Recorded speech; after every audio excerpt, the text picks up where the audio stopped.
ಇವತ್ತಿನಿಂದ 100 ವರ್ಷಗಳ ನಂತರ 2123 ಬಹುಶಃ ನಾವು ಯಾರೂ ಇರೋದಿಲ್ಲ.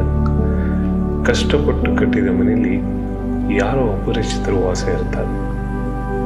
ನಮ್ಮದು ಅಂತ ಮಾಡಿಟ್ಟಿದ್ದೆಲ್ಲವೂ ಮತ್ಯಾರದು ಆಗಿರುತ್ತೆ. ಲೆಕ್ಕಾಚಾರದ EMI ಕೊಂಡ ಕಾರು ಯಾವುದೋ ಗುಜರಿಗೆ ಸೇರಿ ತುಕ್ಕು ಹಿಡಿದು ಮಣ್ಣಾಗಿರುತ್ತೆ.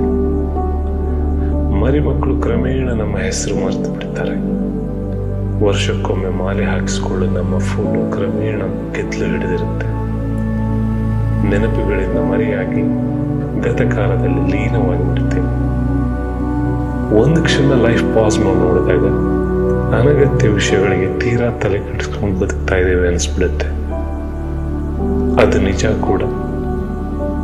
ಇಂದು ಈ ಕ್ಷಣದಲ್ಲಿ ಬದುಕಬೇಕು. ನಿಟ್ಟುಸಿರು ಬಿಡುತ್ತಾ ಮೆತ್ತಗೆ ಹಗರಾಗಬೇಕು.